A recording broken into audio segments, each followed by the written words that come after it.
Project Addiction, the complete guide to using, abusing, and recovering from drugs and behaviors. 00, the drugs. Every person has a unique personality, and when one unique personality comes into contact with another one, shades of a third one almost appear. Drugs have distinct personalities that take on various shades when combined with the distinct personality of a person. Each of us are drawn to certain types of personalities in life, and addicts are drawn to a specific drug because of its personality or character. A common non-addict misconception is that they see drugs as inanimate substances, which they are, but that's not how drugs feel. The relationship addicts have with their drugs is very personal, private, complex, and even intimate. For those who inject their drugs, it is often described as spiritual. When a heroin addict speaks about his or her drug, it's like listening to someone talk about the love of their life. Many addicts feel the first time was like meeting their soulmate. They do not mean it as a metaphor or an example, they mean it. Imagine you met a person who gave you the most exalted pleasure ever experienced, to the magnitude that you never even imagined a pleasure like this could exist. Every time you see that person, you're transported outside space and time, surrounded in an ecstatic cocoon where nothing can harm you, and everything feels perfect, sublime, and safe.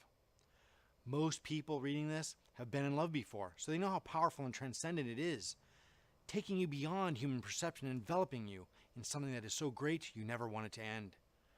Drugs, especially injected narcotics and psychedelics, affect the same areas of the brain that light up during spiritual and religious experiences and romantic love.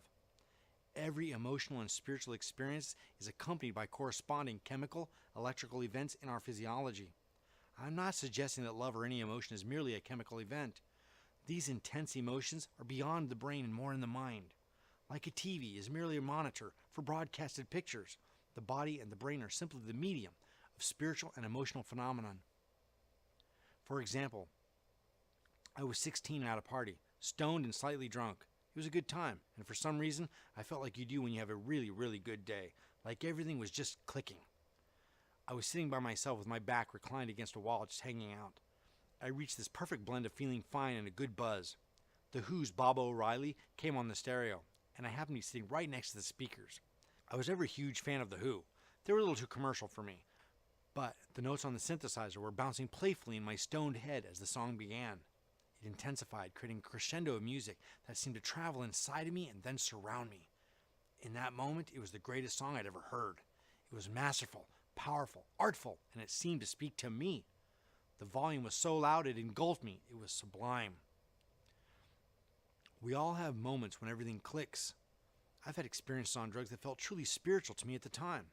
Reality is subjective, so what you perceive as real is real. At least to you. No one can take that away. When a shot of dope teleports you into a land of colors and textures and gives you an inner feeling of perfect exaltation, it is hard to argue that it is an inanimate substance. It doesn't merely feel good, it feels supernatural. When something does that for you and keeps doing it more consistently than a person ever has, it is easy to love that thing.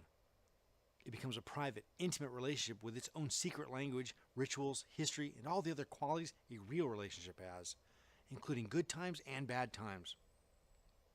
In people relationships, it is often the bad times you share that deepen the relationship, making it complex and textured, and those times intertwine us in a dependent and even codependent way. When you ask addicts to quit, you're asking us to willingly give up the greatest love of our lives, and you wonder why we might struggle with that? That's the equivalent of you meeting that person you've been dreaming about all your life, Mr. or Mrs. Right, and then saying, "Cool, that was nice. See you never again. No problem." For addicts, dope is like the one that got away. We miss it. Even though the relationship turned sour and got stupid, we still remember the good times, and we long for them and wish it could be like it used to be. Here's some irony. When I was young, I was afraid of becoming a drug addict, so I refused to do heroin. I thought, you gotta be dumb to do a drug you know is addicting, so I did meth instead.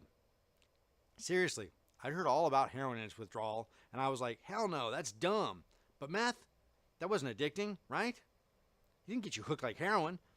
Not if you're smart about it, right? Once meth and I were introduced, we liked each other. I liked meth and meth liked me. The first time I injected drugs, it was a speedball, a combination of coke and heroin. I liked it. When asked if I wanted another one, I said, sure, but this time leave out the heroin. It was okay, but that coke high was awesome. Stimulants were love at first hit. It's not that I didn't like the heroin. I like all drugs. but meth was the one that lined up and got in sync with me. It was a great fit. I did other drugs, and plenty of them, but meth was it over and over again. It is very common for meth users to be almost totally uninterested in opiates, and vice versa. On the subject of meth, most heroin addicts often tell me, "I don't know what you see in that shit." And I say the same thing to them about heroin. Garbage can addicts make up a very small percentage of addicts, as most addicts have a DOC that belongs to a specific category: speed, downer. More irony. Hyper people typically like amphetamines, and mellow folks seem to like opiates. You'd think it would be the other way around.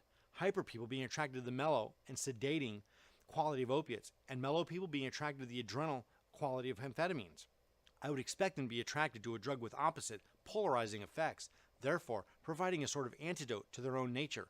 But no. Consistent with drug addict mentality, it's more of the same, please. Whether pot, alcohol, meth, or heroin, most people are going to be attracted to drug types the same way they're attracted to types of people: introverts versus extroverts, and brunettes versus blondes.